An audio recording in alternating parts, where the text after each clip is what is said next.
नमस्कार. माझ्या आजच्या व्हिडिओमध्ये तुम्हा सगळ्यांचं स्वागत आहे. मी मजेत आहे. आशा करते की तुम्ही सुद्धा मजेत असाल. आज आपण बोलणार आहोत ए-बी-सी फॉर्म म्हणजे काय आहे? ए-बी-सी म्हणजे अकॅडमिक बँक ऑफ क्रेडिट. तर हे काय आहे?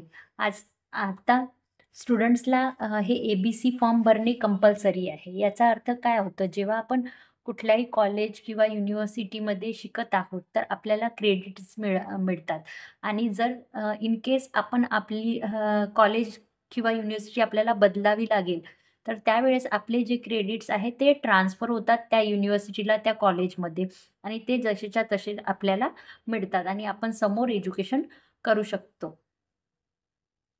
आणि आपले सर्व ते क्रेडिट्स जे आहे डिजिलॉकरमधील ए-बी-सी अकाउंटमध्ये ते जमा होतात आणि ते आता त्याचा काय फायदा आहे हे तर मी तुम्हाला सांगितलेलंच आहे आणि ते कसं करायचं, ए-बी-सी फॉर्म क्रिएट कसा करायचा, प्रत्येक स्टुडंटला तो क्रिएट करणे खूप गरजेचे आहे. तो अकाउंट ओपन करणे खूप गरजेचे आहे. तर आपण आज जाणून घेऊया की ते अकाउंट कशा पद्धतीने क्रिएट करता येते. चला माझ्या मोबाईल स्क्रीनवर. सुरुवातीला आपण क्रोमवर जाऊया. क्रोमवर जाऊन आपल्याला सर्च करायचं आहे डिजिलॉकर. इथे मी टाईप करते आहे डिजिलॉकर. बघा अशा पद्धतीचं तुम्हाला दिसेल डिजिलॉकर. त्यावर क्लिक करून ते ओपन करून घेऊया.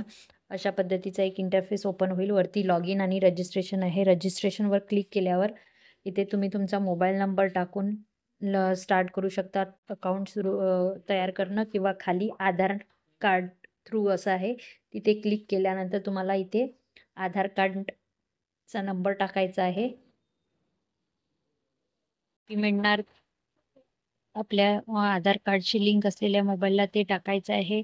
डेट ऑफ बर्थ सर्व डिटेल्स आपल्याला भरून घ्यायचे आहे. फर्स्ट टाईम जर आपण करत असू तर सगळं डिटेल्स आपल्याला टाकणे आहे. आपला कॉलेज कुठलं आहे, कॉलेजचे नाव, आपले आधार कार्ड नंबर, सर्व डिटेल्स आपल्याला फिल करून घ्यायचे आहे. त्यानंतर परत आपल्याला ओ-टी-पी येणार आहे. 2दा ओ-टी-पीची प्रोसेस होणार आहे. ते पूर्ण करून घेतल्यानंतर व्हेरीफाय झाल्यानंतर आपल्याला नेक्स्ट करून आपला आय-डी तयार होऊन जाईल. ही सर्व प्रोसेस करताना आपल्याला एक फॉर्म भरल्यासाठी येणार आहे. त्यामध्ये आपल्याला पूर्ण डिटेल्स टाकायचे आहे. आपण कुठल्या कॉलेजमध्ये आहोत, कुठल्या युनिव्हर्सिटीमध्ये आहोत, सगळी डिटेल्स पूर्ववत भरून घ्यायची आहे आपल्याला.